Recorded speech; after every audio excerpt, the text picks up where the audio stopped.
All right, looks like we're live. All right, hello and welcome. This is episode 4 of the Raw podcast, and I'll let old dirty bastard just let you know where you're at. Oh, I can't hear it. Oh, you can't hear it? Oh no. You were vibing though. I got your vibe. Yeah. Hold on a second. Is this not working? Huh. Uh. can we do a redo? Nope. We're gonna just continue. Okay, cool. Well, I'm gonna try and exit something really quick just to try and correct this, and if it doesn't work, fuck it, we'll do it. One sec. So if I try this, and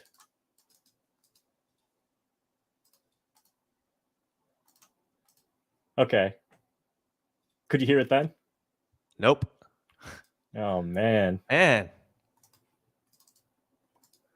trying to. Sorry, folks. So we're trying to get our what is it? Our sound effects board working. to work in. It was working in all of our other streams, but all right. Hold on a second. Let me check my own settings here real quick.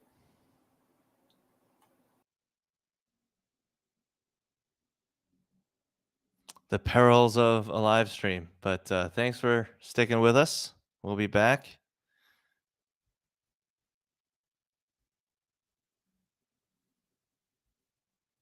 I don't want to end it and do it again because I'm afraid that's going to change the YouTube link. And I know some people are probably using that link. But hi to the two people who just joined. Welcome to the stream. Kyle will be back. Our soundboard isn't working, and we really wanted to use that because I think there we go. Hear that? There we go. All right, perfect. We can start over again. All right. But yeah, welcome to the Raw podcast. This is stream number 4. Ooh, baby, I like it raw. Yeah, baby, Welcome. I like it raw. And so today I wanted to talk about something that I think is obvious to both of us in terms of what we know about ourselves. But I want to give people some more context, give people some more insight into the sort of personal developments that we've gone through, and talking about something that you really wouldn't talk about in an average conversation. It's something that would come up if the topic came up really specifically. But in particular, as adoptees, we've got white parents, and I wanted to know more and just talk about more moments when we became racially conscious, moments that have informed the sort of pride and the sorts of poise that we have now as Asian American adults, and thinking about what kinds of experiences have led us to this point, what kinds of conscious decisions have we made, and what kinds of things have we experienced in life that really brought us to this point.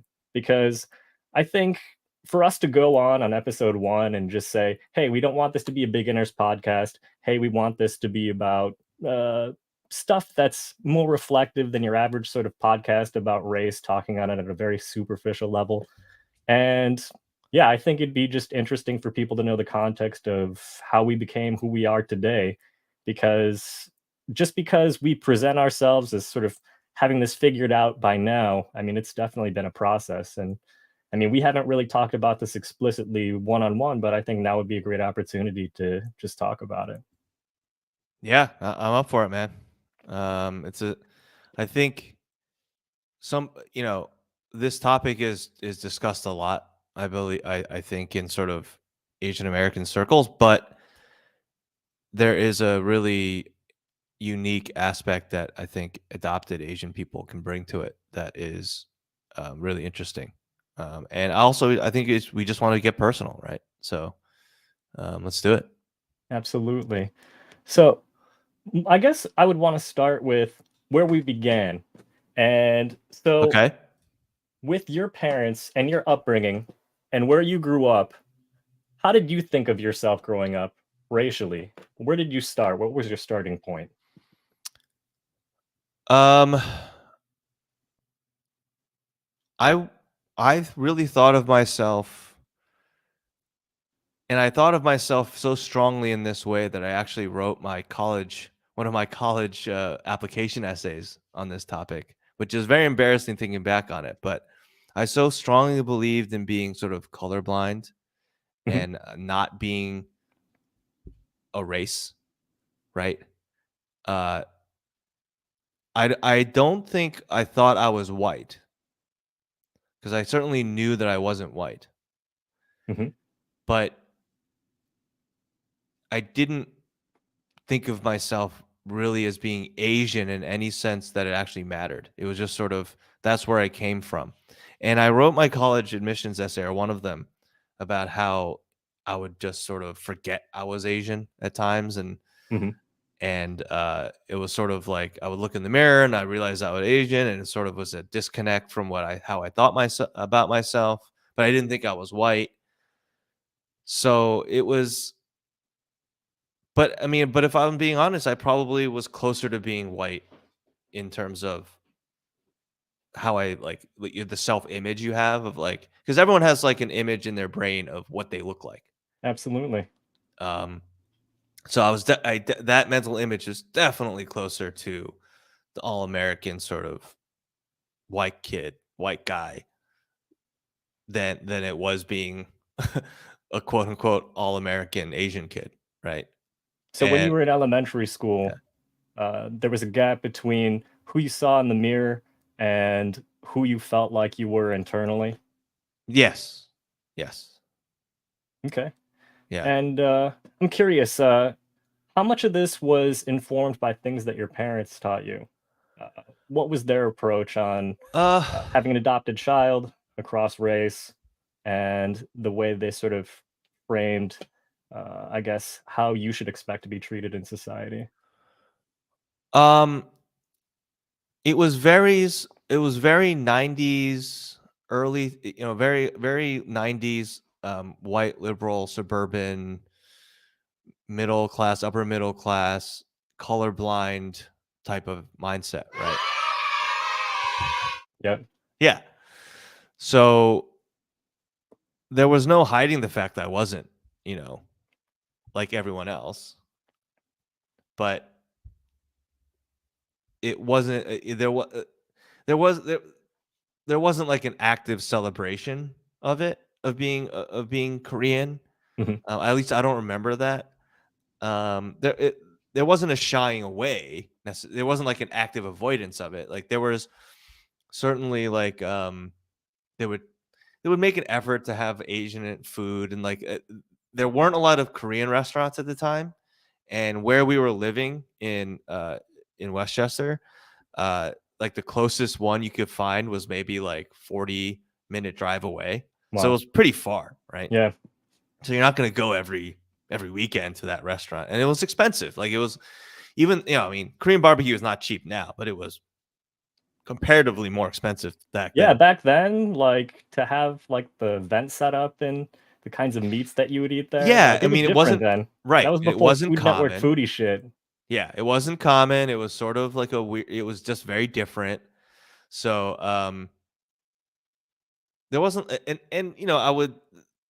I think I went to like 1 or 2 days of like the Korean culture camps that they would have, and it weren't and there were some hosted by like the adoption agencies, right? So I was adopted by a much smaller adoption agency than most adoptees. Most adoptees are Okay. through Eastern Welfare Services, or EWS, or HALT directly.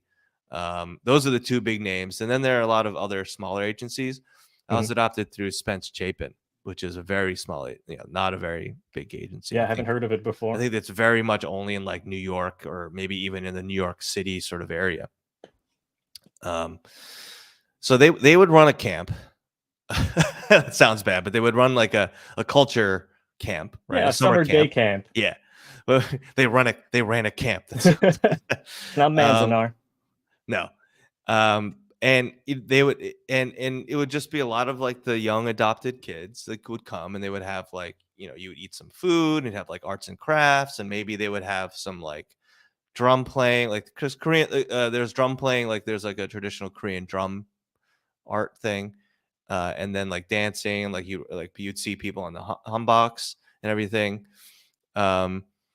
But I only think I went to like 1 or 2 days of that, and I Okay. just wasn't into it, so I didn't go a lot. I know I've met other adoptees around my age, or maybe a little younger, but not, super young.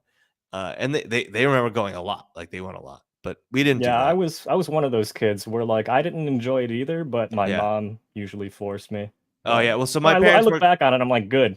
That's Well, probably a yeah, good thing. no, it was probably good to do that, but my parents didn't force me. I don't think they enjoyed it that much, and they were like, we're not gonna like go if like Adam and Matt aren't gonna Yeah, you're like, the only reason why we're going. So if you don't yeah, want to, then we exactly. don't want to either. Which I don't fault them for that. That that's sort of it. Especially the way that people were sort of advised back then. I think it was like suggested that you should do these camps, but Yeah. it wasn't like it wasn't like strongly suggested. I think nowadays it's like really strongly suggested, Yeah. which I A think little is bit good. more I think conscious it's of good. that. Yeah. Yeah. Especially because I think we mentioned this before, but like especially since a lot of these culture camps now are actually staffed and run, and a lot of times even owned by adult adoptees that are like our age, right? Yeah. So, Thankfully, it's become a which little is bit good. more rigorous, a little bit more Yes. accurate, a little bit more Yeah. sensitive to the emotional needs and mental health needs of young adopted children. Yeah. But So yeah, certainly at least there's been an improvement. I didn't like grow up really connecting with being Asian. Not at all. Not at all. In fact, it was, as I said, I wrote that like college essay about how like, I am raceless inside, and it really is. I've had to, I have to struggle with the man in the mirror and my own mental image, and Now, you know, I'm and gonna I play some somehow, music as you talk about this. yeah, and I had to like weave in sort of like how that makes me like a better candidate for whatever school, because I'm a deep thinking young man. All the bullshit. All the bullshit you gotta do to get into college, right? No, I mean, like, I feel the same, like, unrelated to our topic at hand, but just talking about college admissions and the bullshit that you write in your application. Like, I remember we needed to write about an issue that we were ambivalent on or didn't feel one way or another, or we felt Okay. conflicted. And I was like, well, I grew up Catholic and I have mixed feelings about About stem cell God, right? research and Oh yeah. abortion. I didn't give a shit about that. That was just some moral quandary I made in my head. So, I mean, relying on your college applications and essays or embellishing that sort of Oh, definitely. just You embellish. There might be white some element liberal of truth. concerns Yeah. type stuff. Yeah. But if you didn't have much exposure to that from your parents, it Yeah. doesn't seem like they actively discouraged you. No, they didn't.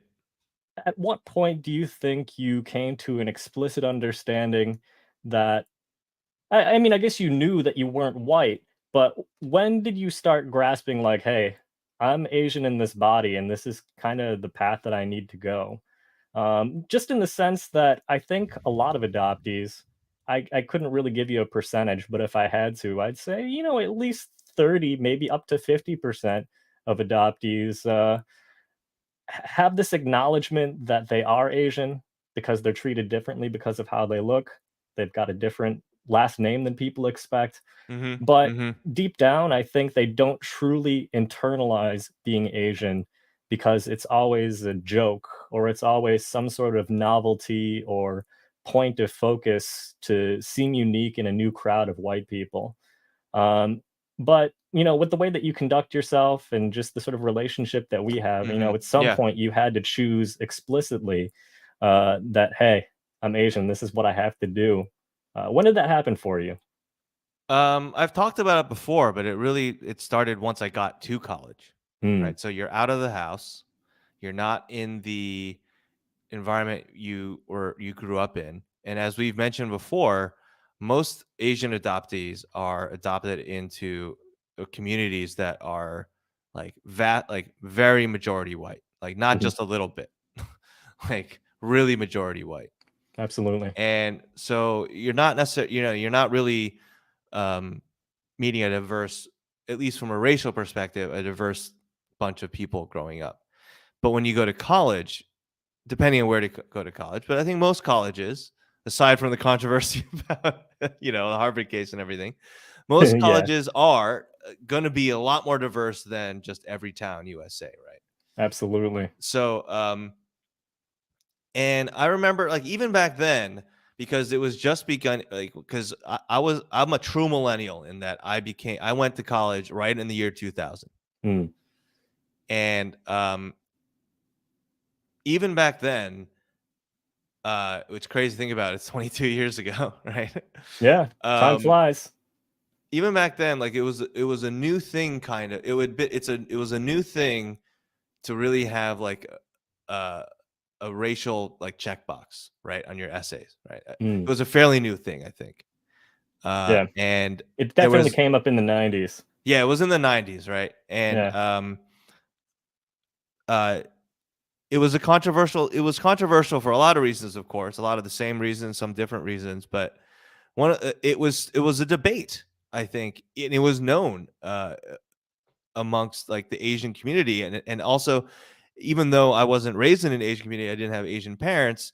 You do research, right? And there were articles even coming out about how it was the evidence and the numbers and the math and the statistics were just showing that it was harder to get into the selective colleges and universities if you were Asian.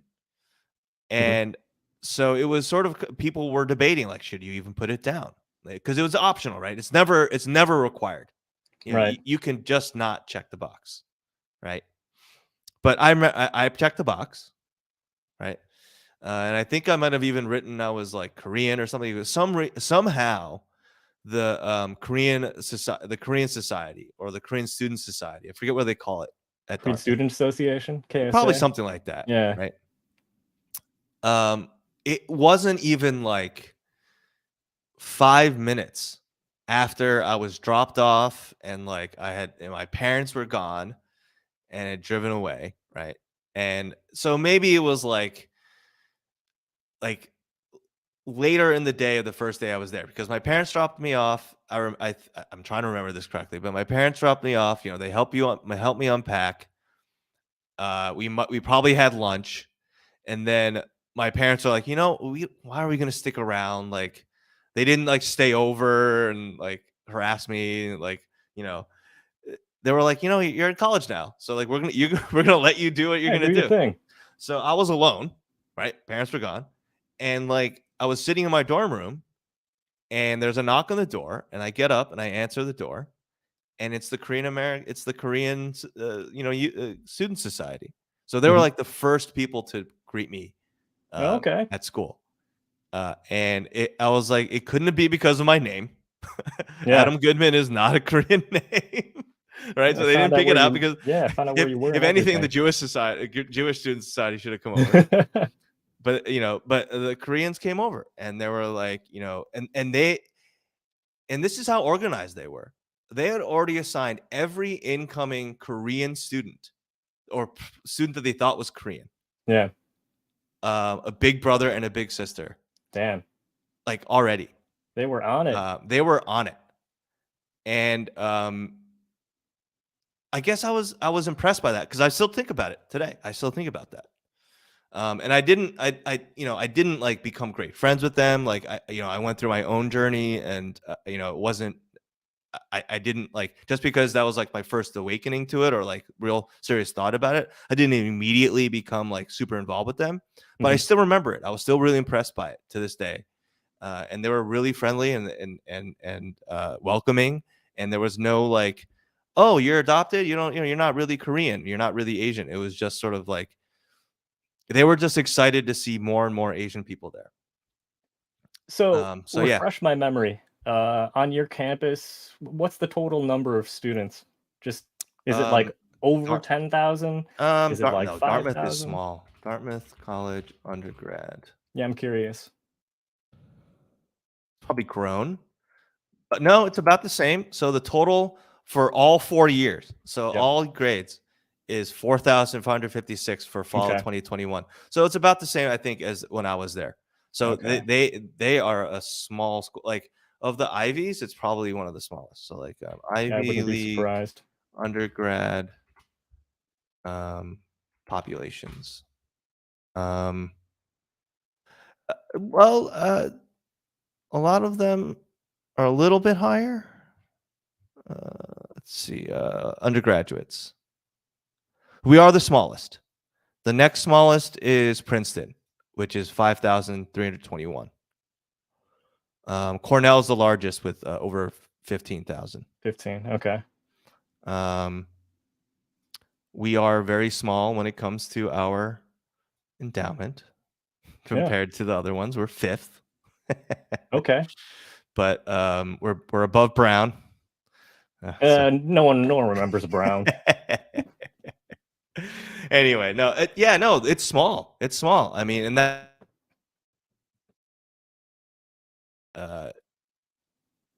yeah, so as big as that might seem, that is not a lot. I mean, that's like Yeah, if for a you divide college that in four, campus. I mean, just to you kind know, of give you perspective on my experience, all these organizations that you had were probably on my campus as well in Michigan. In fact, there might have been even more organizations, but there were about 20,000 undergraduates, so about 5 times as many at wow, Dartmouth. yeah, So it was one of those things where like you had to seek them out at the right, events where they set up tables and right. they had sign up sheets and stuff like that. So no one was really proactively recruiting anyone. Oh no, this Even was the like, churches that were yeah, like really excited and pumped to meet new people. Yeah, even then you had to actively sign up. They didn't seek people out. So yeah, yeah, no, it was probably a combination of the fact that there aren't that many of us there. I mean, there is there was a good number even then, but there were not so many new incoming for one class every class, that like all the classes that were already there, right? So like the sophomores, juniors, and seniors, there were probably enough people in those 3 grades that they're going to be able to have enough people go and greet every new incoming freshman, right? yeah, it's Because like there's crazy. those three classes will be big enough, right? That at any one time, like in any one semester, there'll be enough of those people on campus to like just greet every new incoming. And I think also like, you also, there are a lot of check boxes you got to check, you know, in applying for for college. And one of them, Absolutely. and there are also a lot of forms, right? And so you got to sign, because Dartmouth and Michigan, even, right? Michigan is a residential school, right? Hmm. People live on campus. Yep, it's not a commuter school. No, not commuter schools. So almost every student, unless like maybe some juniors and seniors pay for their own off-campus housing, but uh, you're on campus, and I lost my train of thought. Um, but you got to fill out forms, and one of them is your housing form, Yep. right? And there are a lot of other questions there, and probably I was like, oh yeah, I'm interested in all these things, and one of them was probably like, clubs, like the Oh, Asian, I okay. don't know, whatever, right? So there are all sorts of things that they were able to figure out, like who the Asian people who were like interested. So not every probably Asian person who gets in is like interested in being on those clubs, but I probably checked that off, Yeah. right? Um, but yeah, it was that maybe because it was such a positive memory and experience for me. That's why I was more willing or open to continue exploring. At least at some point down the line, my ethnicity. But um I think just also being out in the world and being away from my parents, you you're just be you're being judged, and you're being interacted with completely for yourself, right? Yep. Just who you are. It's like boom, that's it. And one of the biggest things is what you look like. Absolutely. And no one, that's an uncomfortable thing to say, but it's just true, right? You Yeah. do it, I do it, Fact everyone of does it. life. Yeah. And there wasn't the shield of like, not shield, but there wasn't the example of my parents' race there, uh, for people to also have to contend with. They just contended with me. So Yeah. like you're those wheels are turning, right? You're like, along with everything else going on when you go to college, and you're just completely sort of independent for the first time. So yeah. So it's interesting, and maybe you experienced this sensation that I'm thinking of right now. Maybe not, but I'm curious what actually did happen. Is it sounds like you may not have given an immediately passionate response where you were going to every single one of their events and knew everyone's name Yeah. within a week or two, but it also doesn't sound like that you had any sort of reaction of shame or embarrassment as it related to seeking out more Asian people or forming relationships with Asian Not people. Is that true? Yeah, well, not enough to not do it, right? So like Okay. there was certainly a little bit of, because there was a little bit of like a like all the Asians stick together type of sort of vibe, because Mhm, I'm a Greek in that I'm in a fraternity, mhm. Sigma Nu, and Sigma Nu is not like an Asian fraternity, right? Okay. It's actually like a very southern fraternity, but Dartmouth is obviously not in the South. Sure. So we were actually sort of independent from national, but we whatever, and I won't get into the details of that. But my dad went to Dartmouth, and he was a Sigma Nu, and it was sort of known as the Jewish fraternity. It wasn't really Jewish anymore, but it was sort of still had that a little bit of that vibe. So Sure. all the houses sort of have that, have those reputations, right?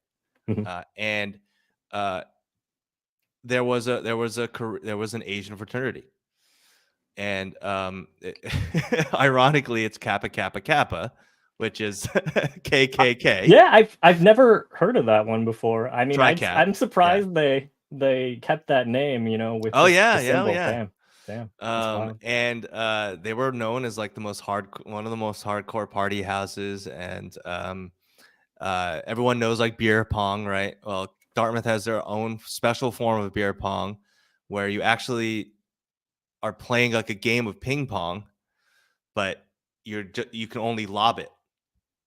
So instead of like That takes too throwing much or coordination bouncing, when I'm yeah, drinking. No, I'm very can't good do at it. I'm very Okay, good at beer pong. But you got practice there. TriCap, which was the Asian house, right? Asians already are good at ping pong, right?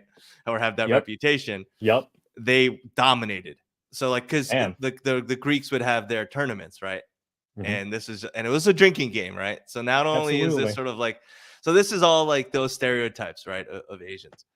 And but there was not enough shame or trepidation of like being associated with the Asians on campus for me not to like go and have fun and know them. So like, even though there was probably an element of me who was like, that was like, oh man, I don't want to just be like hanging out with all the Asians all the time. Mhm. I still went, I still hung out there. It was yeah, so there wasn't enough of that, like, "Ew, I don't want to be around the Asians," enough for me to like stop me from hanging out. So that leads me to another question about your upbringing and your experiences growing up, because I mean, for where I'm at right now, I've gone through a pretty quantum leap or a quantum evolution when it comes to the way that I view myself and in being Asian.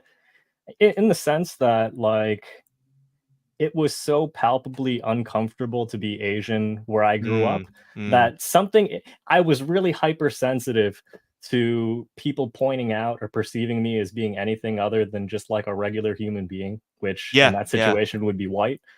And I mean, even when it would come down to like watching a video in school, if an Asian person showed up on the screen, I would like look down because I know people You were try to like, hide? yeah, I know But they, like, look at exactly. you in class, they just, Yeah, like, they'd look be, at you. hey, looks like him. That Um, happens, though, like, people are like, "You that shit happens." yeah. So I mean that's an example of the sorts of like feelings of insecurity and self-consciousness that informed a sense of shame in me until basically around high school, where I'd Right. still say the switch in me came early in comparison to the average adoptee or even the average Asian American that grows Yeah, up in a yeah. majority white setting.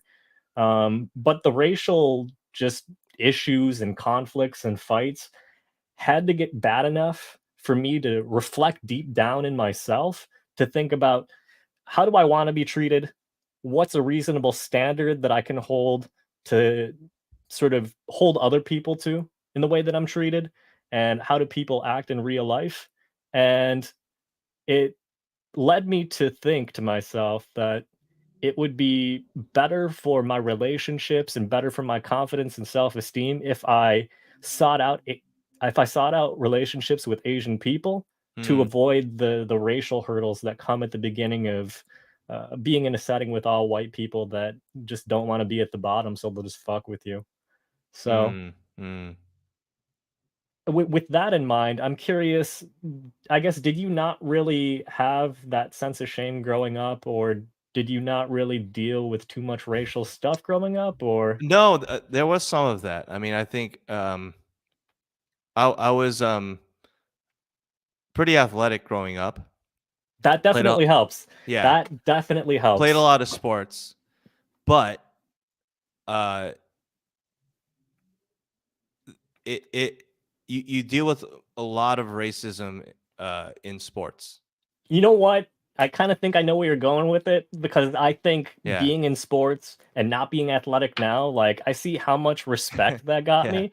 yeah. Um, No, it definitely gives you some respect, but it definitely makes you, at least where I was, it puts a target on your back oh, absolutely.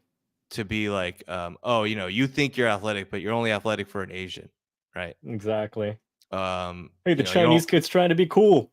right, and and I also didn't play like a cool sport. Like where I grew up, lacrosse was the cool sport. Okay. But I didn't play lacrosse. I play football, soccer, not American football, but soccer. Um, so like guys would mess with me, right? Yeah. Um, I didn't get like I honestly didn't get that much. At least I didn't hear it, or I didn't realize it maybe at the time. But I didn't get a lot of the racism from my opponents. I got more of the racism from like my own team members, Mm, like in my school teams, because I played for like the school, like because your middle school and your high school has a team, and I right. also played like travel soccer, right? So I had a club, right? Yes. Yeah. So And the outside of school, towns just usually have a yeah. club, but I actually didn't play for my own town's travel team. Mhm. They sucked. I Okay. was better than them, and I played You're for too good another for that. town's. I played for another town's team. I paid Oh, for wow, okay. the neighboring town's team, and much better team, Sure. better coach, all that stuff. And so they didn't like me for that, and we used to just beat the shit out of them, on the field. And then but I then had to play high school soccer with those guys. Oh, okay. So they already Uh, had sort of but they a also, yeah, preconceived they didn't like me understanding for of who that. you were playing for Yeah, the yeah, opposing town. exactly. And then then a vector for that was, for them trying to like knock me down a peg, quote unquote, even though we're all supposed to be trying to win these games, was that I was Asian, right? Um, so I got a little bit of that, but there wasn't. Oh, that was like the worst of it. It was not so bad, because I actually, honestly I didn't give a fuck about them, Mhm. right? And I didn't really give a fuck about like, uh, you know, I wanted to obviously win the games. Sure. That's what I really cared about. I didn't care like that they didn't like me in winning the game. I only cared that they didn't like me, and that meant that we didn't play as well because they wouldn't, pass me the ball, or they wouldn't, whatever, right? And I Mhm. was just more frustrated that they all sucked, right? So there was that. And then like I didn't get a lot of like racist comments or like abuse on that from like my school classmates. Like uh I wasn't like a cool kid, but Yeah. I wasn't like the total like social outcast. So I had friends and everything, so it wasn't like I wasn't really bullied in that sense. And like in middle school, one kid tried to bully me for being racist, and by being racist. Mhm. And I think we were on I remember this. We were waiting online in the cafeteria in the maybe it was at even like elementary school. It was like fifth Mhm. grade or something. And he called me like, the C word or something like that. And remember, I just pushed him. I pushed him down, and I ended That's that real good. quick. That's good. And I don't think I've ever done anything like that again, because I was never really put in that situation. Yeah. I wish I had been more for other things in my life, not racist things, but for other things in my life. I wish I had been that sort of quick to be aggressive, because not like unprovoked, but just sort of like let people know that you're not someone to be fucked with. Because my parents gave me a lot of great advice growing up, but one of the worst pieces of advice I think they Okay. ever gave me was to sort of turn the other cheek, and just, if you ignore it and don't give people what they want, like a rise, then they'll like leave you alone. That is not how it works. It doesn't work like that. Not how it works. And I didn't even get in trouble for pushing the kid, because I was smart, I was That's well great. behaved. I was smart, well behaved, and they're like, "Oh," and my parents went to bat for me. They're like, he must have done that for a reason. And the kid that did it was like known to be a little shit, so like they weren't like necessarily That's nice. so It's so like rare you hear stories like that where like you have a reputation for being a well-behaved kid and like the other guy was well known as the school yeah. shithead. Maybe So maybe I was like suspended for a day or something. I don't know. whatever. It was like a slap on the wrist, But yeah, I mean, you have to stand up for yourself, and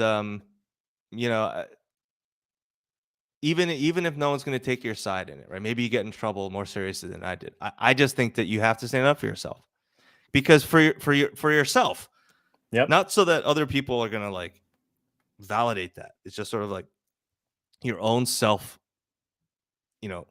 self-respect. That's actually one huge piece I wanted to cover, and maybe we might cover it more later. But one piece of advice I would give my younger self, especially just in opposition of what my parents taught me, was Yeah. make Yeah. good on your threats of violence, especially before high school, because you're not going to get in trouble for it, at least not in the legal system. My parents were always sort of like, there's never a justification to hit anyone at all. I don't want to hear you getting in Yeah. fights with anyone or anything like that, or else Yeah. you're grounded. And I My was like, parents oh were my like that God, I too. can't do that. That's not an option that's on the table for me. So I talked all kinds of wild shit, but I really wish, looking back, that I would have whooped more asses, especially since I would be like, if you do that one more time, I'm gonna whoop your ass. And you And don't then I do was it, thinking right? about my mom yelling at me later, and I was like, damn, I really should have done something, like kicked him in the legs or Dude, something I like don't even that. remember if I warned the kid. That's even better. I might have just pushed him or something. I don't know. Like, You taught him a life lesson at that point. well, Like you fuck around I and then mean, you find out. he didn't really fuck with me ever again. I'm telling you. Yeah. So I mean, that's the Uh, big reason why I would give and myself that no piece one of else fucked with advice. me in that way either. Yeah, because once you know that there's consequences every time you do something bad, you're not going to do it anymore. And I really wish I would have been that life lesson for some of the people that were like giving me bullshit. So I look back and I'm like, damn, yeah, I should have just fucking did that shit. But I was so worried about like, well, I have good grades, and if I get in trouble with the school, it'll be in my permanent record type shit. And I was Like, when just like, you're in fifth man, grade, that doesn't matter. no, Right? that's the thing though. Like my parents were always encouraging me to do well academically. Same. And Yeah. I think the way that they framed their explanations of life made it always seem higher stakes and more serious than it was at the moment. And I think that's why I take a lot of things less seriously now, because I spent a lot of time taking things seriously that weren't worth taking seriously growing up. Yeah. So Yeah. yeah, I'm just like, ugh, yeah, make good on those threats of violence, because it will teach people lessons and people won't really fuck with you. We're not saying So just cold cock people, but if I someone's mean, gonna if mess the with you, situation calls for it, yeah, it might be appropriate, case by case basis. case by case. But just kind of thinking about that though, just it doesn't really sound like then. Well, let me back up a second, Okay. just for context of where you grew up, because I actually talk about this with my wife a lot. Okay.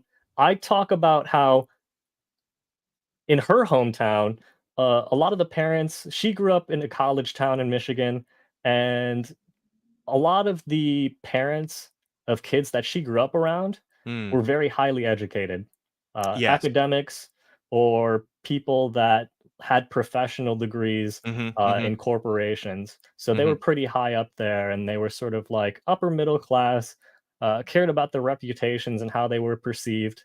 So even if they did have like racist or problematic beliefs, they cared enough about how they were perceived where they told their kids not to fucking do that shit. Yeah. Yeah.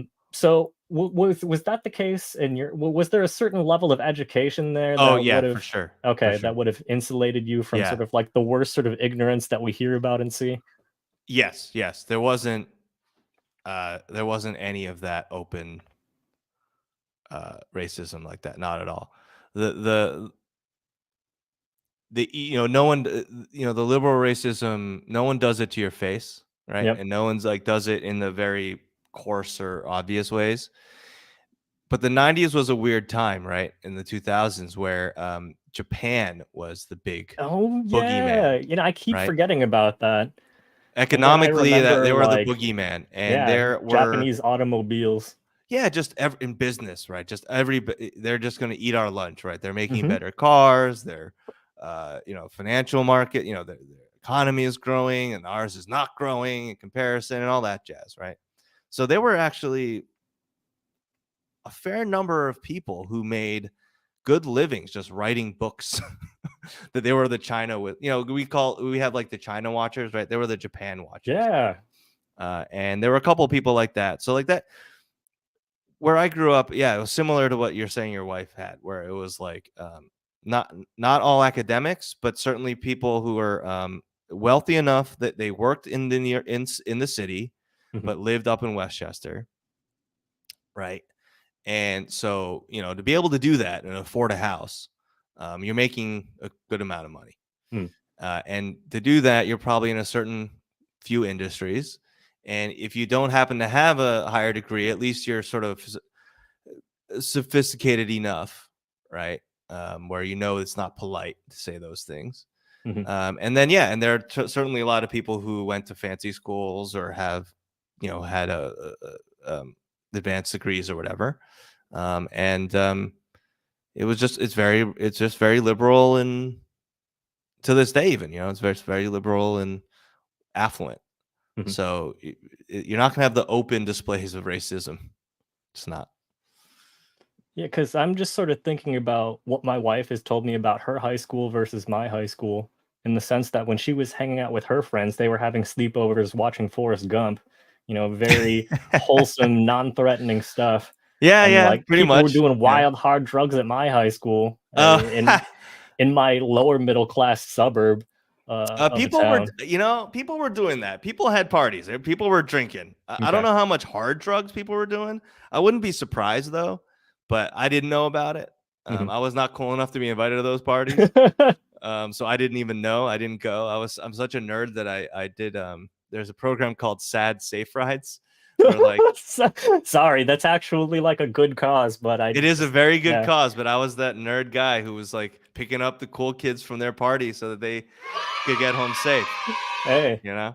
that's good stuff. Yeah. But it's really interesting to note that sort of difference in how explicit and how coarse the racism is along class lines, Oh because yeah.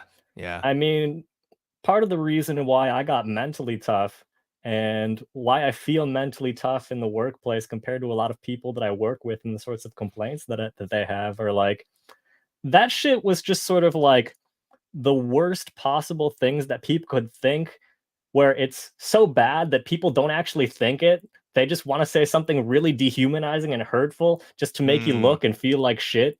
mm. So just like with racial slurs or saying things like, yo, your parents never wanted you.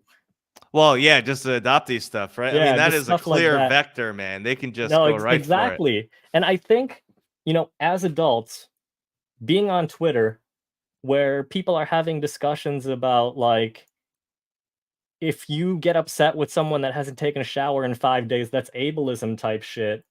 We sometimes forget how unfriendly and how cruel the world can be, Yeah. especially with children, when adults aren't Yeah. around to enforce rules and dole out punishments. Oh So, yeah.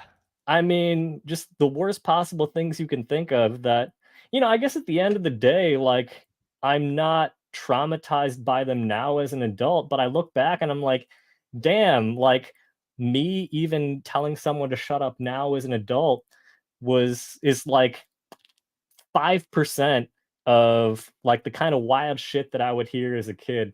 Oh yeah, Uh, man. just on the Kids don't care, man.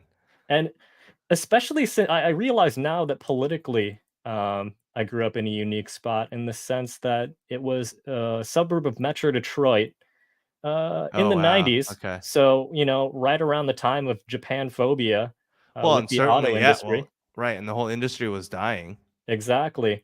or And seemingly dying, right? yeah, But and during the 80s, my county was the first county in the Metro Detroit area to flip to Reagan during that particular election oh in like wow, 1980. yeah, So this place that had a history of lots of unionization, lots absolutely, of yeah. democratic Democrats through and support through, for yeah. economic policy, things like that.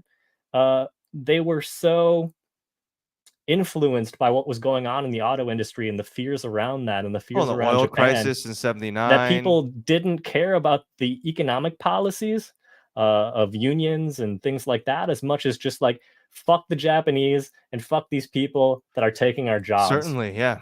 So that definitely informs some of the hostility when looking back I at it could in assume, yeah, context. Well, right. yeah, well, Even no like wonder. 15 No years wonder it's after like that, that. right? No, Yeah. exactly, exactly. And it really wasn't. It didn't cool down until 9/11 when the Arab Americans really started getting it, and Yeah, that's uh, true. I mean, yeah. and I grew up close to Dearborn, which is close to Detroit, and it's known as the most populous Arab American population and diaspora in the United States. That's So right.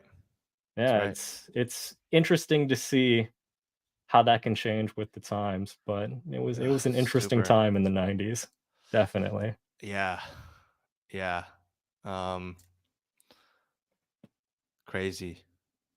But Crazy. But I guess it also sounds like though that did you have any discouraging experiences with Asian people that may have like slowed your progress with becoming comfortable with being Asian? Or were you just exposed to the right people at the right times where you didn't really feel like that?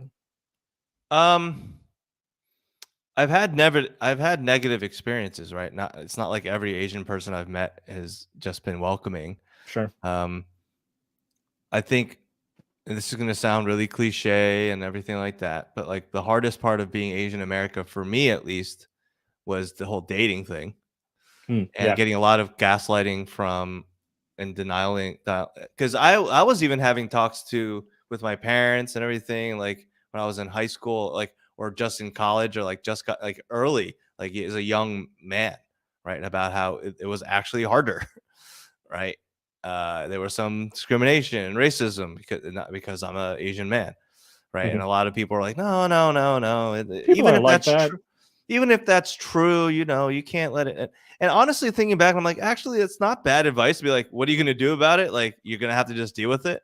But Yeah. back then, it was sort of like, I know that. Just, I want you to acknowledge that it is harder. Yeah. So, like, that was, I'm going to be honest. I don't think I've ever, at least to my face, maybe it's probably happened because there is that quote unquote bamboo ceiling for like business and stuff. But Mhm. in terms of just like making friends, not like platonic friends, um, you know, doing well or at least having good relationships and doing fine from a professional sense. Mhm. I've never felt like being an Asian man sort of held me back. As I said, it probably has a bit because there are prejudices and pigeonholes and all that stuff. Mhm. But like, it wasn't enough. And even with the dating stuff, that wasn't discouraging to me of like not being around other Asian people. It was just sort of discouraging overall as like a human being, maybe right, Yep. like just being dating and stuff. But like nothing that no experience that I've had that was negative was so negative that I was like, fuck every Asian person ever. Like, you know what I mean? And So I I always mean, thought that way of you're thinking was like, laughing, but I mean, a lot of people end up having I that know that, and reaction to things, and it's I know crazy to that, me. and I think it's insane. Yeah. I think it's completely insane. And you can't say that you're not racist if you think that way, because that's the way that every other racist thinks, right? Yeah. Is they're like like they just make that blanket assumption about every one of any race or religion or anything, right? Based on that on a few people that you meet. And I think it has very idealistic expectations of how you expect people that you're used to being around, i.e., white people, to an idealistic standard that they're never going to be able to meet. So the fact that Yeah. you are denying Asian people to try and ingratiate yourself with white people that don't really care about you They're either not. way. That's not going to work. That's not how it works. Like, as adoptees, as an adopted person who of Asian descent who was raised by white people in America, which is still the majority white country, that is still very much in a sense around the world. When you think American, you think white person, right? Mhm. You're comfortable in that white sort of society because that's what you grew up in, right? And they accept you into it, maybe because you have the mannerisms that they're used to, right? Because you sort of just act and feel like them. Yeah, you're scrutable and you can be fit You're into a box scrutable, by them. even though it's sort of, they might be a little confused by the way you look, but like you sort of pantomime the same things as them. So you're like, Yeah. okay. And so, but that doesn't mean that they accept you just the same as, another, white person. They accept you despite the fact that, like, I feel like it's like despite Yeah, the in fact spite that of you the don't fact, look like yeah. them, right? And maybe that's a very cynical way of putting it, but I feel like that's just, I don't know. I feel that seems true to me. And yeah, so like I try not. I don't know. I always, because I just felt it was always like a really weird projection. To be like, oh yeah, and I have sympathy for adoptees who are like, oh, I've had some really bad experience with Asian people. They didn't like me, or they rejected me, and maybe they even told them it's because you're not Asian enough or something. Mhm. I feel bad. Like, that's horrible. Like, that's a bad experience. I'm not saying you're not right to be upset by that, Mhm. but to then project it to every other Asian person in the world, that you could possibly ever meet, and you don't want to meet other Asian people or any person, I think that's taking it too hard. Clown shit. Yeah, and I think it's just taking it too hard. And again, I always have a softer spot for the reactions of adopted people, but that's not going to make you feel better to do that, because I don't think people will say that and react that way, or they then feel free and they feel great about it. They're resentful about it. Absolutely. Right? It sticks with them because they're like, and it was also a false assumption. I feel like you're making a lot of assumptions that person didn't like you and that's why they rejected you, or it was because you weren't Asian enough, unless they really said that to you, which is not a common thing for someone to actually say. Yeah, I'm sure it I has mean, happened, but Asian people are less ballsy when it comes to saying wild, hurtful shit like that. right, in Trying to general, look good.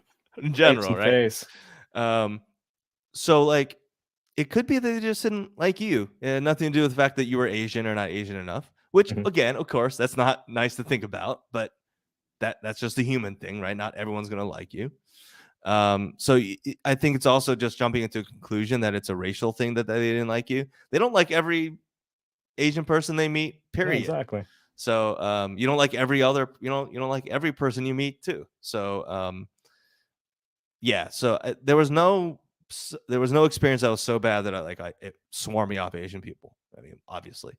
And so yeah, and then I was just sort of being more and more curious about being adopted, where I came from, being around other adoptees, all that stuff. So like, because of that interest, if you're going to get more involved with the Korean adoptee community, you're going to be around other Asian people.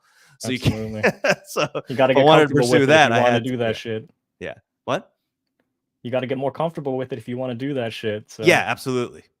So how about you though? I mean, how did that, like, No, was that's it a actually smooth thing, or was it sort of, did you go through a period of so resentment? I would say that I went in from the very beginning with the understanding that there's really only two choices you've got, or two paths you can really take as an Asian adopted person. And when it comes to who you associate with and what you identify with, you can either be in denial, think that you're white despite how you're treated, ignore these fundamental racialized parts of you and your soul to live out a fantasy of what you were told about adoption and what you were told about America and how kind and welcoming and cosmopolitan and open-minded it is, or you can accept the reality that America is a complicated place with lots of different types of people, but it just so happens that there is a group of people in power that are not going to perceive you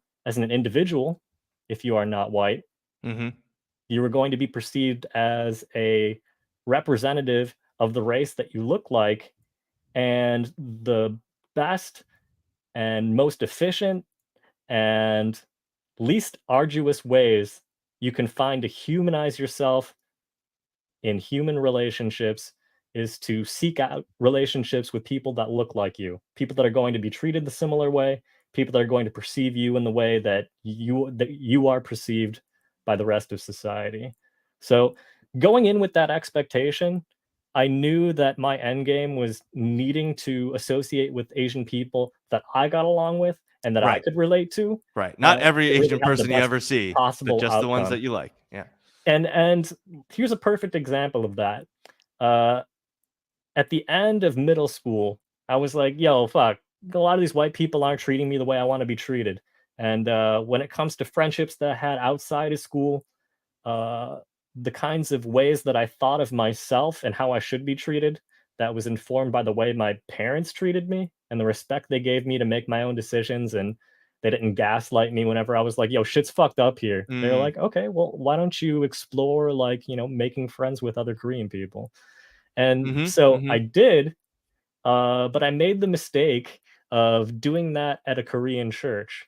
Oh And no. so, not that there's anything wrong with Christianity, not that there's anything wrong with Christians, but when you grow up poor and you grow up in a hostile environment where you are just trying to survive and you say all kinds of Mm-hmm. wild shit to survive or to get people to laugh or ingratiate yourself with other people. Like when I think about the typical sort of Korean Christian that I met at that church, I mean, all their parents were professionals making good money. So it wasn't like a lot of stories you might hear with like immigrants who own small stores or small businesses. Okay. These were Basically, like corporate white collar professionals. exactly, white collar professionals and academics and doctors, lawyers, things of that Okay. sort. Plus, they had been raised in Protestant church. So this was a Korean United Methodist church. And like when I looked at how I acted and how I talked, and I would swear at least once in every sentence, like people looked at me like I was fucking strange and just this uncouth, like filthy member of the masses type shit. That And found and wandered into the church. yeah, at the time I didn't understand that because I was like, hey, I look exactly like you and I want to be able to form relationships around being Korean, but like you motherfuckers are just like not welcoming me at all. And that's how I felt at the time, just very indignant about that. But Well, yeah, that's understandable. Yeah. I look back and I'm like, well, shit. I mean, where I was coming from, the way I was talking, the things I liked. So I'm laughing because here's an example. Here is, and this is one of the more embarrassing experiences from my childhood that like I feel like is one of those experiences that gives you a life lesson.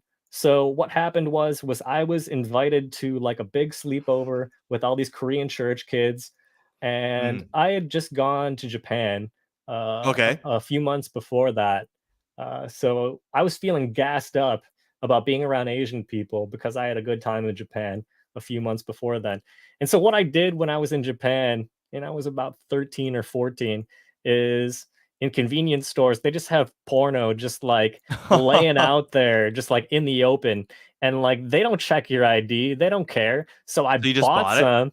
Nice. And then I brought it to that sleepover and I was like, yo, check this shit out. Oh my Check god, out with what these I Korean got. church kids. Yeah. And then like when I started showing people, the reaction was not the same reaction that I got with like kids around where I grew up, where it was Man, just they'd be like, this is awesome. exactly, like bringing out porno magazines, smoking cigarettes, things like that. Like, Yeah, they'd be like, oh, let me get my dad's the stack. You reaction can that compare I the got, Japanese porn and the American porn, right? exactly. These kids didn't do that. What did they Exactly. do? So the reaction that I got made me feel like this.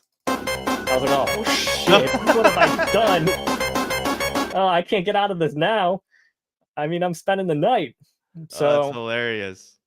so that was a time where I realized that like not all young men are the same, not all Yeah. teenagers are the same, and that class has a big effect on your experiences, what kinds of things you're sheltered Oh from, yeah.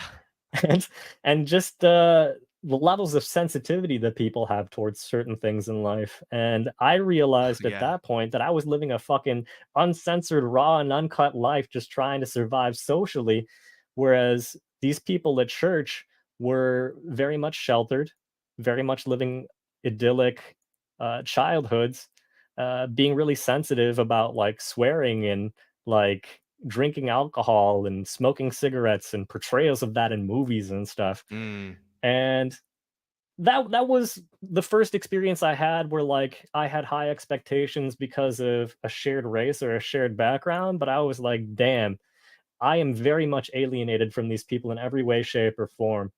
And it discouraged me at the time, but at Dude, the you were same young time, ish. yeah, I was 14, 15 years old. Yeah. And even then, even with that negative experience, I was still thinking to myself, well, damn, I'm looking forward to college so I can be around more Asian people, be in a more like intellectually selective space where people don't have the same sorts of, I guess, hurdles to jump over when it comes to being Mm. comfortable with people of another race. Mhm. Mhm. Um, so I at least had that to look forward to, and I didn't completely lose hope on forming Asian relationships with Asian people. Right. Right. Which Um, is more impressive than what I did because you were doing it at a younger age. And it eh, was I think it's sort of easier for younger people to sort of make those leaps, I'll right? s- Or I'll you know say what I mean? this: I realize now how many socially uncomfortable situations I was forced into circumstantially as a kid, in Mm. comparison to the average person that I meet now. In the Yeah, that's sense true. that, like, both my parents worked, so I always had to be dropped off at like the cheapest daycares and latchkeys, either after school or during the summer, and like around where I lived, there were a lot of trailer parks. And not I don't want to be classist and say that, oh, everyone that lives in a mobile home park is going to be a racist piece of shit. But it just so happened that a lot of them were. I mean, if you've got all kinds of economic concerns like that, you're probably not going to be learning about intersectionality or the nuances of other people's cultures. No. And that trickles Well, it down to the wasn't even a kids too. word back then, right? Or at least intersectionality wasn't a word that was common Yeah, that outside of did that didn't hit academia, until right? like post Obama. Yeah. So, But it was but probably like it was percolating in the e- ivory towers, but hadn't made exactly. it down So to us folk yet. I feel like the uncomfortable experiences that I had Oh my growing god. up, whether it be at these shitty racist daycares or uh, showing up with my parents to things, and people are like, "Who the fuck is this kid with these white people?" And Mm, mm. going to this church, and then also going to the University of Michigan as an adopted Asian person that didn't grow up with a lot of money and was also not Christian, that Yeah. cut out like 50% of like the Asians at the University of Michigan because a lot of them were devout evangelical Christians. Yeah. The other half Yeah. were crazy partiers, and that sort of fits more into the category that you were referring to with Yeah. like the Korean students at Dartmouth. Sometimes that Venn diagram overlaps. It does. It absolutely does.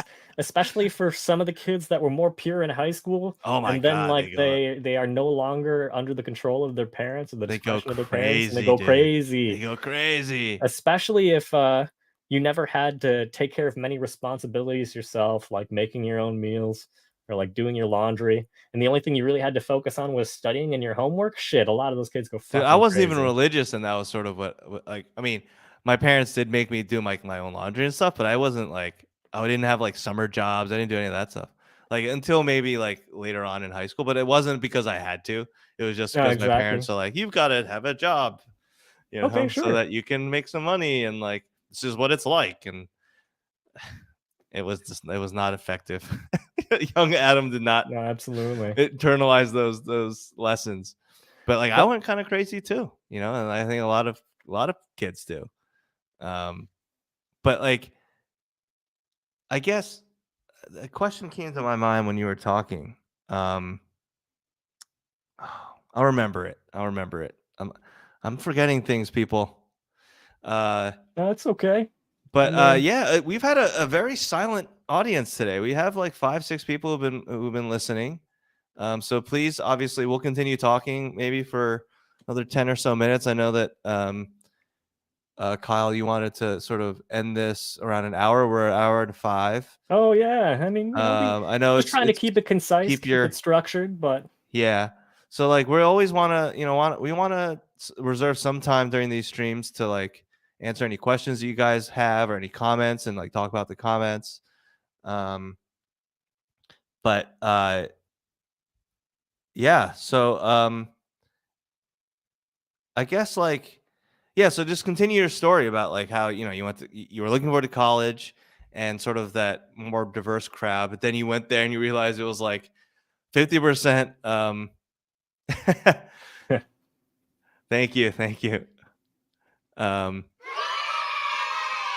very nice. I appreciate that. And then yeah, Chris, yeah, tired of shit. It's all right, bro.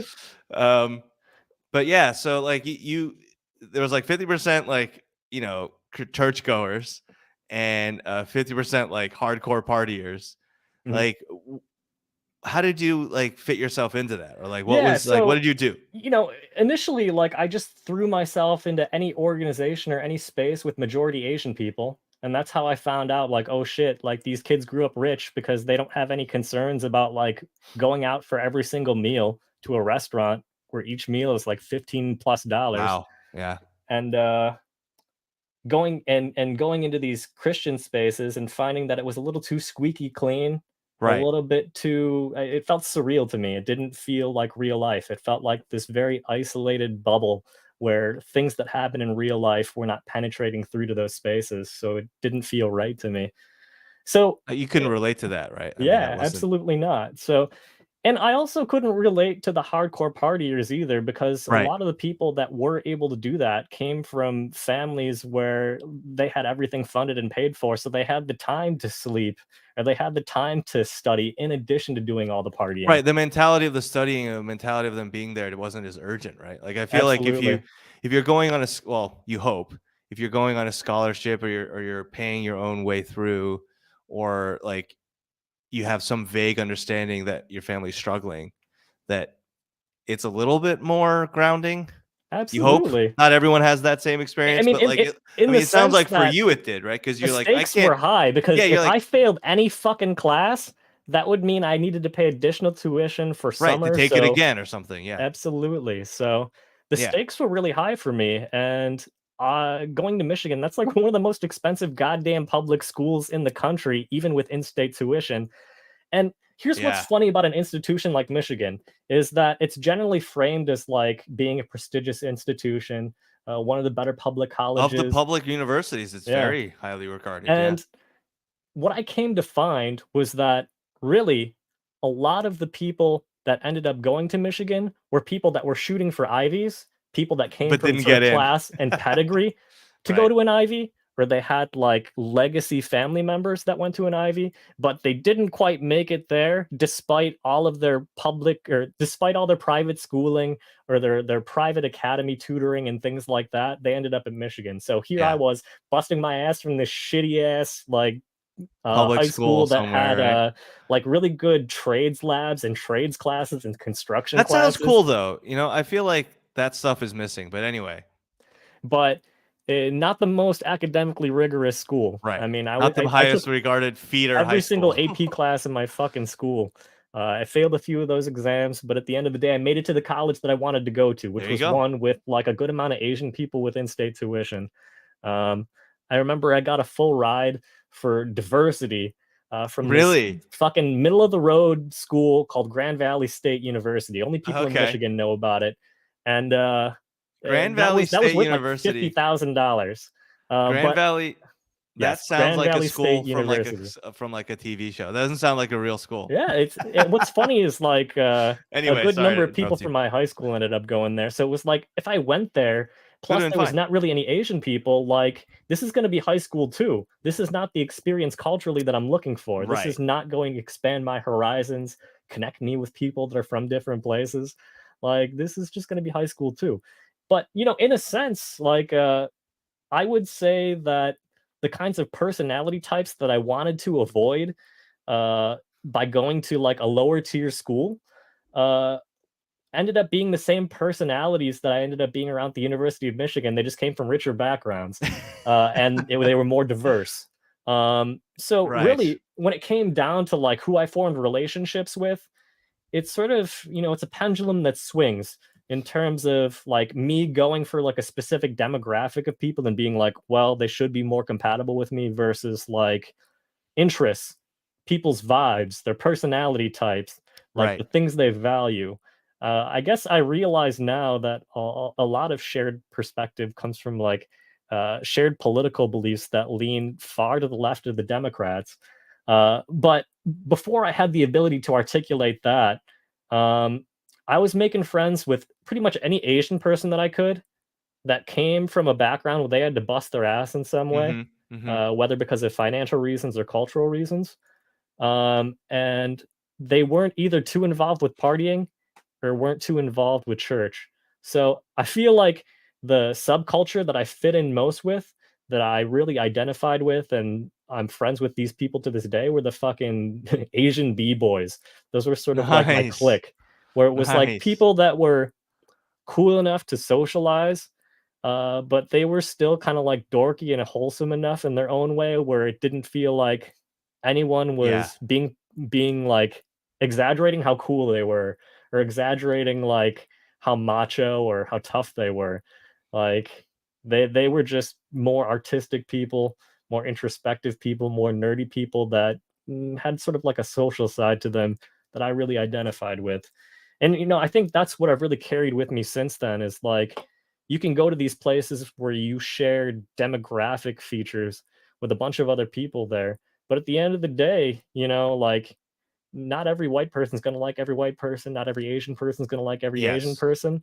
Yes. And I learned that through experience that uh I guess without having some sort of shared struggle, like having a shitty job with shitty management, without having something like that to really bring people together, like it's really going to be personality type, life experience, and like values that really connect me with people. So it was sort of like a pendulum that swung back and forth, but uh, around the end of college was sort of where uh, I discovered for myself what I valued most in relationships and where I thought I could find the most people that I could identify with.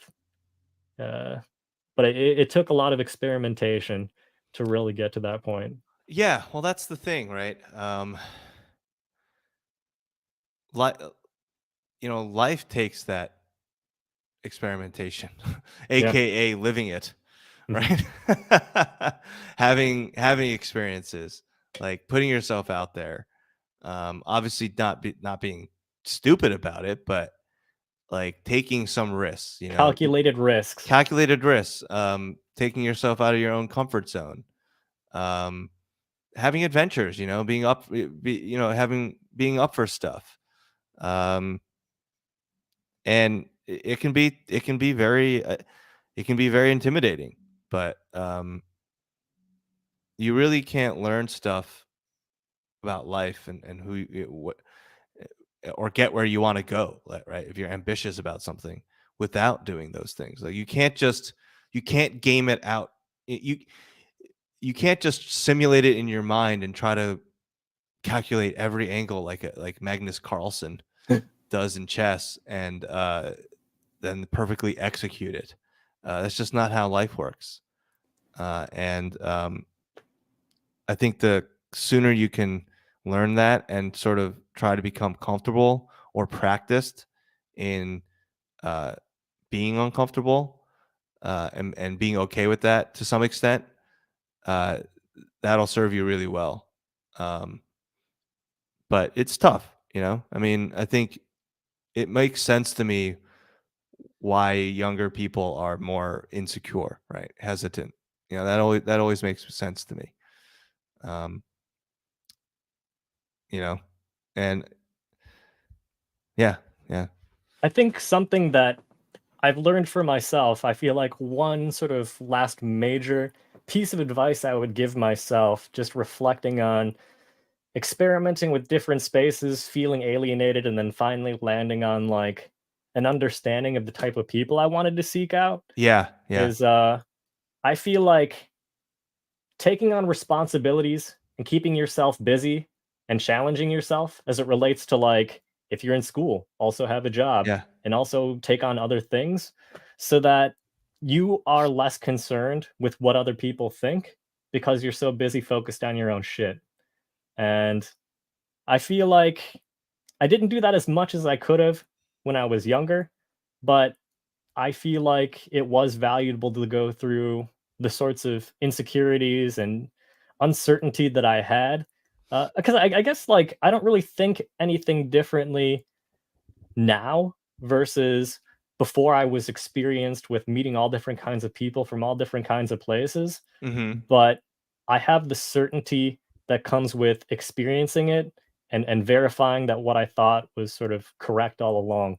yeah, yeah, Um, yeah, so, I mean, one big thing I did realize is that I was always sort of self-conscious as I was moving through the world, but you become a lot less self-conscious and you care a lot less about what people think if your shit is busy. Like if you've got obligations to other people, to organizations, to a right, job, it makes a right, huge difference. And I yeah, guess despite any insecurities I might have on an individual level, uh, I definitely am not concerned with the types of shit that people would say that's mean spirited or hostile to me in any way because I'm too busy. I got too much shit yeah, to worry about now, and I feel like that's what I would encourage people that feel insecure about themselves in some way and want to get over that or want to mature from that is, hey, stay busy and challenge yourself because you're going to make an ass of yourself whether you do this stuff or not. It's inevitable. So yeah, you might as absolutely. well learn a lot of stuff and grow as a person from it so that when these weird situations do come up, you can handle it with a little bit more grace. Yeah, So that's agreed. I think And so, probably the biggest thing that I learned. yeah, no, yeah, well said. And I think also there's a difference between being self-aware and self-conscious, right? I think it's important to be aware of yourself, right? Your own maybe faults, check in with yourself, be like, am I, being too hesitant, or am I not being, responsible enough? All that type of stuff, right? Making sure, just checking in with yourself, being self-aware. Self-conscious means more, is not that. Self-consciousness is sort of being too in your own head, not being able to Yeah. get over yourself, right? In fact, like letting your own anxieties and the what you're making up about the world becoming a reality, because a lot of times the way that you think you're coming across to other people is not the way you're actually coming across. It Yeah. could be better or worse, but it's not oftentimes the same. So it is Absolutely. very, it's very important to like be aware that you're feeling that way or how you're feeling or whatever, but check in with the outside world to see, right? Absolutely. Friends, family, whatever. And then there was a we got a question here from Ice Cream Butt. Um, did you Nice. guys have mentors to show you how to navigate both professional and personal lives as an Asian man? Kyle, do you want to? Yeah. So I definitely have. I would say the biggest influences on me were Korean American camp counselors when I would attend overnight camps as a kid. Specifically, Mm, I went to a camp called Sejong Camp for adopted and second and third generation kids. And there was one guy in particular who's no longer with us. His oh, name's Victor Kim. Rest in peace. rip. Uh, Victor was sort of like this guy that was always involved with like mentoring adoptees, being a part of culture camps. He was well known on the University of Michigan's campus for being like the KSA president and general like Korean American student leader guy.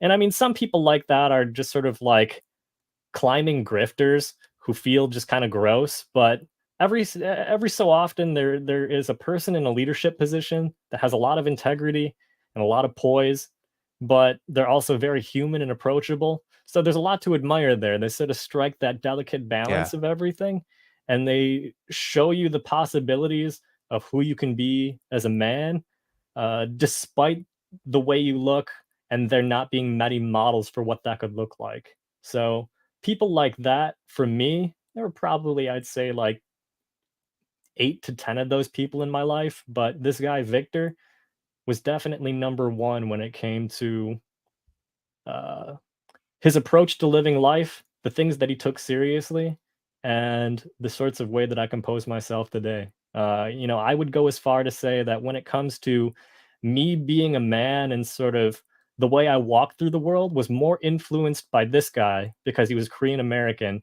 than my own adoptive dad, who spent more time with me and raised me. Just simply on the basis of this mentor, like looking Mm. more like me and being perceived and treated in ways that are closer to me than with my dad.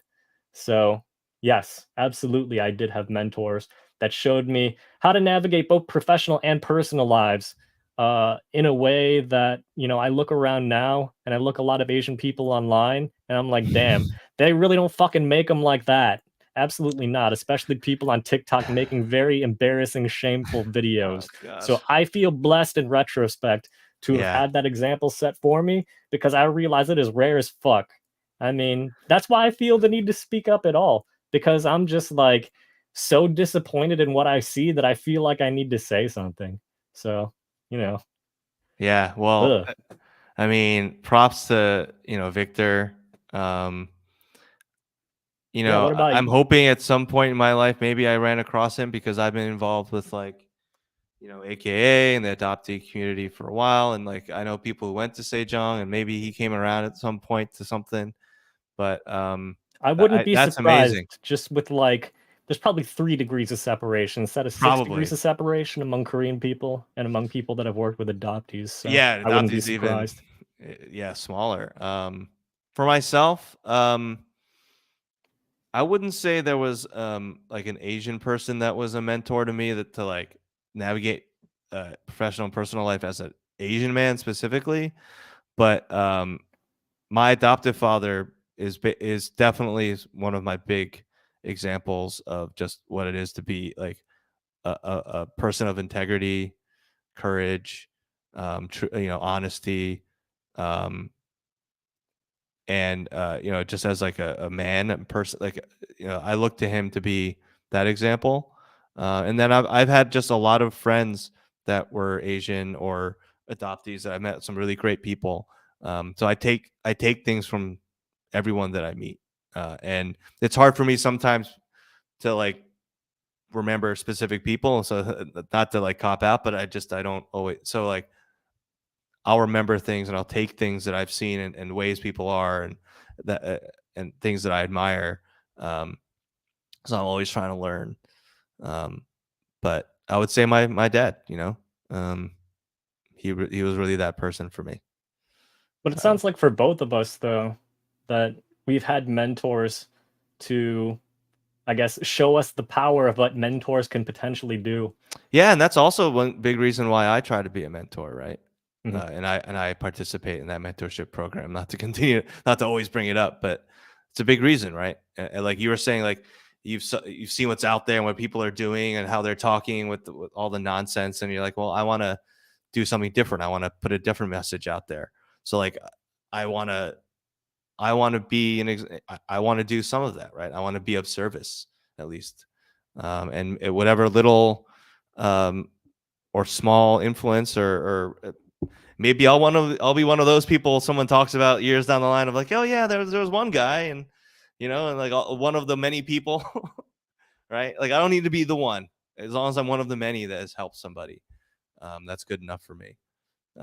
So that's why I do the mentorship and uh, yeah, there's That's one of always my goals somebody, too, you is know. to have someone say that and just have one person say like, yeah, that was a guy that made a difference in some way in my life.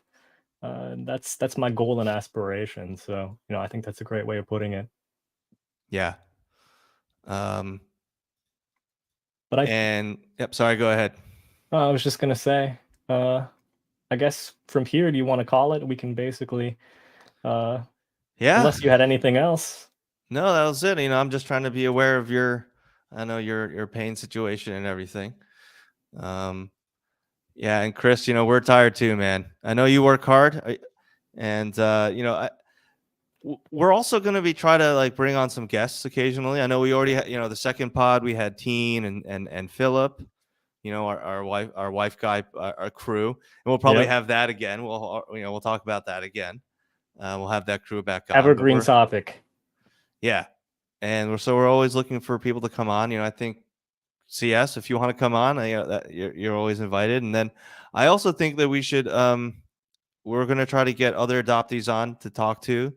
Absolutely. Some get some women's perspectives, mothers, fathers, all sorts of people, Yeah, so we can defeat the MRA accusations. Again, I don't We are give a not fuck about that. MRAsians. I don't give a fuck about that. Yeah, like, comment, subscribe, motherfuckers. I would say to also ring that notification bell, but I think those Ring the bell. So you know exactly when things are posted or when it's done processing. Yeah, and we will definitely I will start getting better at chopping these up and maybe putting clips up. Hey, whatever. I know on the YouTube channel, the lives just are in a different tab, so they don't like transfer to like the video channel. Okay, yeah. So like I'll need to start doing some stuff there. But we appreciate everyone who was watching today. And we are on Twitter. Let's see, can you put the Twitter handle in the comments, Kyle? Yes, I can. It's going to be at Real AW Pod. That's right, it's at Real AW Pod. And that's what it looks like. That's right. So we're on Twitter. I know I read it now. I'm like, is people gonna think it's like Real Asian Women Pod? Or like Real Law Pod. I don't know. Right. Whatever. I don't care. That's the handle we have. That's the handle we got because we couldn't get Raw Pod or Raw Podcast. So that's what we had to do. Which kind of makes sense because when you think about it, probably someone like when podcasts were invented, they thought, yeah, it's going to be really, really cool to have a podcast called Raw. So I'm not surprised that handle was taken. Okay. But it is what it is. Maybe we can pay $8 and get get it verified. Oh my god, no, I'm not giving $8 to Alon, so it's okay. That was not, that we won't do that. But yeah, thanks so much. We'll stop rambling. Thanks again. We will see you. Oh, happy Thanksgiving. Yep. Everybody. Have a great Thanksgiving. A safe Black Friday. Stay indoors. That's right. Stay safe. Also safe Cyber Monday. It's a little hard to take this advice from Jeff Bezos since he's very, very rich. But if you can hold off on buying that TV or buying that new car or any other big expenditure, I would say probably think about that. But don't buy that stuff if you don't need it. Of course, if you can really afford it, go ahead. But good advice from the billionaire, I would say. Yep. But anyway, thanks so much, and we'll be back next week. This time, this day. Who knows what it'll be about, but it'll be good. But yeah, it'll be good. It'll be raw. Yep. As always. Baby, I like it raw. Peace. All right. See you guys next time.